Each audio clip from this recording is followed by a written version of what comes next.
हम आप पहुंचे हैं गाजीपुर की मोहम्मदाबाद विधानसभा सीट पर। हमेशा से सुर्खियों में रही है, वजह चाहे जो भी हो। इस बार यहां समाजवादी पार्टी गठबंधन से मन्नू अंसारी और शोएब अंसारी चुनाव लड़ रहे हैं। मुख्तार अंसारी के भतीजे हैं। मन्नू भाई, इंतजार की घड़ियां खत्म होने वाली हैं और परीक्षा की घड़ी नजदीक है, 7 तारीख। कितने तैयार हैं? आपका बहुत बहुत स्वागत मोहम्मदाबाद में। जी बिल्कुल तैयारी है। ये जनता लड़ाई लड़ रही है और उम्मीद है कि आने वाली 10 मार्च को मोहम्मदाबाद विधानसभा इतिहास रचेगी और ये सीट जीत के अपने नेता आदरणीय राष्ट्रीय अध्यक्ष जी को झोली में देगी ताकि वो उत्तर प्रदेश के मुख्यमंत्री बने। अच्छा, आश्वस्त है ना जीत को लेकर? जनता लड़ाई लड़ रही इसलिए आश्वस्त है क्योंकि हर एक इंसान ने ऐसी लहर हमने कभी नहीं देखी। 10 साल से राजनीति में है पर ऐसी लहर किसी नेता के लिए कभी नहीं देखी। अच्छा, वजह क्या है उसके पीछे की? बेरोजगारी, महंगाई, जितना जुल्म अत्याचार हुआ है, लोग परिवर्तन के लिए चिल्ला रहे हैं और उत्तर प्रदेश में सिर्फ और सिर्फ एक शख्स हैं और एक दल है जिन्होंने 5 साल संघर्ष किया और भारतीय जनता पार्टी का मुकाबला किया और वो है समाजवादी पार्टी। आज हमारा गठबंधन समाजवादी पार्टी का उत्तर प्रदेश में 10 तारीख को सरकार बनाने जा रहा है। अच्छा, सरकार बनेगी? जी, पूर्ण बहुमत से। अच्छा, जो आपके चाचा हैं अफजाल अंसारी साहब, 5 बार यहाँ से विधायक रहे हैं। आपके पिता सबकतुल्ला साहब 2012 में विधायक थे और 2017 में कैसे हार गए थे, फिर क्या वजह रही? पिताजी 2007 में विधायक बने और 54,000 वोट पाके। 2012 में वो 67,000 वोट पाके विधायक बने और 2017 में अप्रॉक्स 90,000 वोट पाके वो लूज़ किए हम लोग। सिचुएशंस थी ऐसी कि हम लोग दुगुना वोट बढ़ा हमारा, बट लूज़ किए। पर इस बार आपको मोहम्मदाबाद का जब खुलेगी काउंटिंग तो आपको शुरू से ही एहसास हो जाएगा कि यहाँ की सम्मानित जनता कितना हमारे पे भरोसा करती है और हमसे लगाव है, हमसे संबंध कैसा है। अच्छा, सोचा क्या है? चूंकि आपका परिवार लंबे अरसे तक यहाँ रहा है, गली गली कूचे कूचे तक आप लोग जानते हैं, कमी कहाँ नजर आती है? देखिए, कमी नहीं है, वो परिस्थितियाँ थी पिछली बार के लिए, पर इस बार सारे लोग परेशान हैं, चाहे वो किसी जात धर्म वर्ग का, जात धर्म वर्ग किसी का हो, सब लोग परेशान हैं। और आप देखिए कि मतलब 90 साल के लोग भी आते हैं। कल रैली में आए थे आदरणीय राष्ट्रीय अध्यक्ष जी के और 15 साल के भी आए थे। सब चाहते हैं परिवर्तन हो। इस सरकार से सब लोग परेशान हो चुके हैं। अच्छा, एक चीज़ मैं जानना चाहूँगा, पटकनिया से हम ही कई बार पटकनी खाते खाते बच्चे हैं। कई जगह ऐसी सड़क रही कि हमें थोड़ा लगा, तो आपको लग रहा है जितना होना चाहिए था? गाजीपुर एक नाम है, सियासत के बड़े बड़े दिग्गज नेता यहाँ से हैं, तो उतना विकास नहीं हुआ जितना होना चाहिए था। देखिए, विकास तो सिर्फ और सिर्फ ऑन पेपर था। प्रैक्टिकली ये आप जो खड़े हैं ये बलिया का MP में आती है। ये लोकसभा बलिया है, विधानसभा मोहम्मदाबाद है। जी, जिला गाजीपुर में है पर ये जो लोकसभा है क्षेत्र ये आता है बलिया का। और आप आए हैं एक दिन और फर्स्ट टाइम आप आए हैं, 4 व्हीलर से आए हैं आप, परेशानी हुई। सोचिए जो यहाँ के रहने वाले किसान हैं, नौजवान हैं, जो साइकिल से रोज इस रोडों से आते जाते होंगे, उनको कितनी तकलीफ होती होगी, उनको कितनी दिक्कत होती होगी जब हमारे नेता ने बिना मांगे मोहम्मदाबाद की जनता को देश का सबसे बड़ा समाजवादी पूर्वांचल एक्सप्रेसवे दे दिया। तो ये सड़कें फिर क्या है, हम लोग इनको भी हाईवे बना के दिखाएंगे। अच्छा, आप युवा हैं, सबकी नजरें टिकी हुई है कि युवा चेहरा है। आपके पिता की चर्चा चल रही थी, उनको दिया जाएगा, लेकिन आपको दिया गया, घर में टिकट रहा, तो क्या पिछली बार की कमी पूरी हो रही है इस बार? देखिए, एक जनरेशन गैप था। मेरे चचा 1985 में जब पहली बार विधायक बने थे अफजाल अंसारी साहब, तो वो भी 31 साल के ही थे। अच्छा। तो आज फिर से 2022 में एक 31 साल के नौजवान को फिर से परिवार ने और राष्ट्रीय नेतृत्व ने जिम्मेदारी दी है। और हम लोग जो हमारे परिवार की 40 साल से राजनीतिक विरासत चली आई है, जो संबंध चलाया है, आगे आने वाले सालों में अपने पार्टी के लिए, अपने दल के लिए जो भी आदेश होगा काम करने के लिए तैयार हैं। आज जितनी जिंदगी है सब दल के लिए है।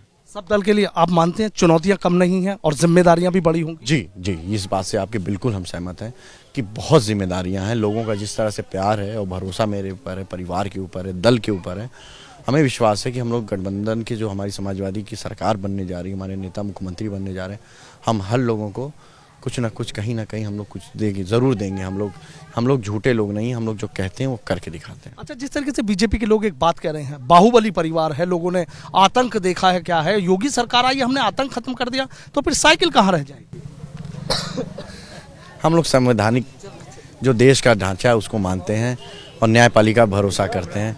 हमारे देश के जो न्यायपालिका है वो जो भी फैसला करेगी उसका हम लोग स्वागत करते हैं।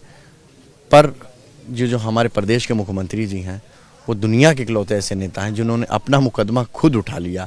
अब इससे दुर्भाग्य की बात क्या हो सकती है कि जिसके ऊपर इतनी बड़ी बड़ी धाराएं लगी थी, आप बैठे कुर्सी पे और आप अपने ही मुकदमा खुद उठा लिए। आप जाते न्यायपालिका में, अगर विश्वास था, आप संविधान को मानते तो आप उसमें करते।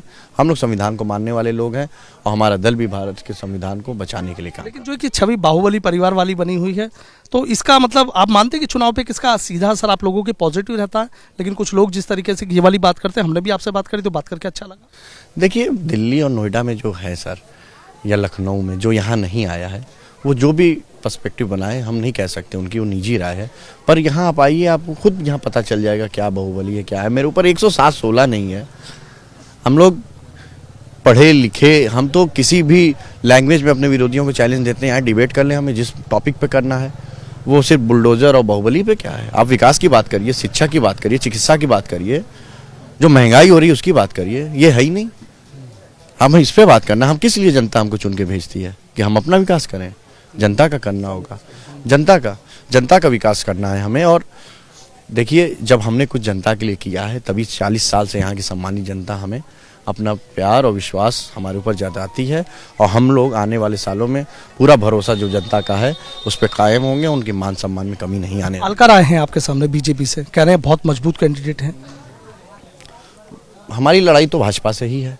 पूरे प्रदेश में सपा और भाजपा की लड़ाई है, वो लड़ रही है, वो तो 10 मार्च को पता चलेगा। अच्छा मनोज जी, जैसे कहते हैं कि यहाँ का जो चुनाव है ध्रुवीकरण पर होता है, क्या इस बार भी ऐसा हो रहा है या कुछ ऐसा नहीं है, सिर्फ चर्चाएं हैं, बातें हैं? जनता लड़ाई लड़ रही है और सच स्वीकारना चाहिए, सच स्वीकारना चाहिए जो सच है। भारतीय जनता पार्टी कहीं लड़ाई में है ही नहीं। वो जो भी कह लें, वो काउंटिंग वाले दिन पता चल जाएगा। वो तो कह रहे हैं कि 300 पार है। पता चलेगा 10 मार्च को। हम तो यही कहेंगे कि जनता किसके साथ है 10 मार्च को पता। और आपको तो टीवी अखबारों में आ रहा है कि घर की पुताई शुरू हो गई है, घर बंगले साफ किए जा रहे हैं जो खाली कराए गए थे। तो अब तो एहसास हो गया अधिकारियों को भी कि क्या हो रहा है। अच्छा, वैसे अगर बात करें, यहाँ 7 विधानसभा सीटें हैं गाजीपुर में, कितने मार रहे हैं आप इस बार? मतलब अगर जिस तरीके से कह रहे हैं हवा चल रही है साइकिल की। इतिहास, गाजीपुर की बात आप थोड़ी, बलिया 0, हम सारी की सारी बलिया जीत रहे हैं, मऊ जीत रहे हैं, आजमगढ़ पहले से ही थी, गाजीपुर जीत रहे हैं, चंदौली जीत रहे हैं। कहाँ बीजेपी है? कहीं नहीं है। आप उनके जाके उनके प्रत्याशियों का चेहरा देखिए, चेहरे से समझ में आ जा रहा है कि वो लोग चुनाव से पहले ही हार मान चुके हैं। आप कल मेरे आदरणीय राष्ट्रीय जी कल आए थे गाजीपुर में, 4 जनसभा को संबोधित करके गए हैं। उत्साह था, हमने देखा उत्साह था। हम लोग ऐतिहासिक, कहीं गाड़ियां नहीं दी गई हैं, कहीं बसें नहीं लगाई गई हैं, अपने से लोग आए थे, अपने से लोग। जिस तरीके से वो कह के गए हैं, कल भी हमने सुना था अखिलेश यादव को, वो कह रहे थे कि मिल्क पाउडर भी हम देंगे, सरसों का तेल भी हम देंगे। आपको लग रहा 300 यूनिट बिजली फ्री देंगे, तो जरूरत है इसकी? देखिए, ये सारी ज़रूरतें हैं, क्योंकि लोगों की, हम अगर सरकार बनाने तो हम लोगों को क्या दे रहे हैं वो तो बताएंगे। सबसे इम्पोर्टेंट जो है, हम रोज़गार देंगे। जो 11 लाख पद खाली हैं उसको भरेंगे, जो सरकारी पद, और आईटी सेक्टर में 22 लाख। अगर हमारे घर का एक नौजवान भी जॉब पा गया, 25,000 सैलरी हुई, तो वो अपनी 1 महीने की सैलरी से घर के पूरा राशन साल भर का खरीदेगा। हम इस पर विश्वास रखते हैं। हम लोग युवाओं के कंधों पे कहते हैं बड़ी जिम्मेदारी होती है। अगर साइकिल दौड़ी और आसानी से और बहुत मजबूती से लखनऊ पहुंच गई, तो गाजीपुर कितना मजबूत होने जा रहा है? गाजीपुर, देखिए, आपको बहुत टेक्निकली हम समझाना चाहते हैं कि हमारे नेता ने समाजवादी पूर्वांचल एक्सप्रेसवे से लखनऊ से गाजीपुर को जोड़ा। वहाँ से 0 शुरू होता है, यहाँ 340 पे ख़त्म होता है। पर अब विकास जो शुरू होगा वो 0 से शुरू होगा और विकास बढ़ते बढ़ते लखनऊ तक जाएगा। एक आखिरी सवाल है मेरा, आप देख रहे हैं तरह तरह की जो बयानबाजियां चल रही हैं, राजनीति में तमाम लोग बयानबाजी कर रहे हैं, तो लगता है कि राजनीति में ये चीज़ अच्छी नहीं होती है? किसी भी दल की बात ले लीजिए, हम विकास की बात करते हैं, अपनी जो हमारी पार्टी क्या है हम उस पर बात करते हैं कि हम बेरोजगारी, महंगाई, चिकित्सा, और ये सबसे ज़्यादा इस टाइम ज़रूरी है। जो जुल्म अत्याचार हुए हैं, जो किसानों के साथ हुआ है, जिस तरह से नौजवानों की 18 बार एग्ज़ाम भर्तियों के लिए बुलाए गए और 18 बार पेपर लीक हो गया, निरस्त कर दी गई, ये सब जिम्मेदारियां हैं। और कितने ऐसे हैं प्रशासनिक जो लोग थे वो धरना दे रहे हैं, सारे लोग अपनी नौकरी की मांग कर रहे हैं। परिवर्तन होने जा रहा है, जनता लड़ाई लड़ रही है, हम या कोई नहीं। इतनी बड़ी लहर चली है कि जनता लड़ाई लड़ रही है, हर एक ने ठान लिया है। अच्छा, आखिरी सवाल मेरा आपसे, देख रहा हूँ तमाम जगह हम जा रहे हैं और आपके लिए भी कहा जा रहा है, यहाँ देख भी रहे हैं युवा आपके साथ बहुत है, तो माना जाए कि मान लिया है अब घर में एक और बड़ा नेता आ गया है?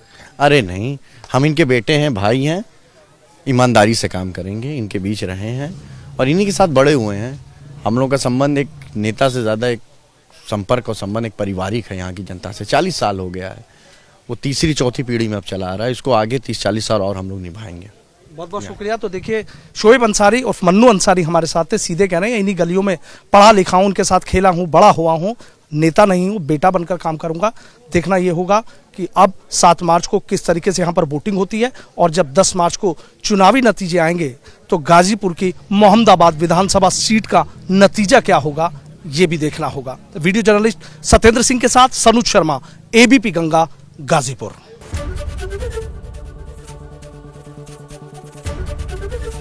एबीपी गंगा, खबर आपकी, जुबान आपकी।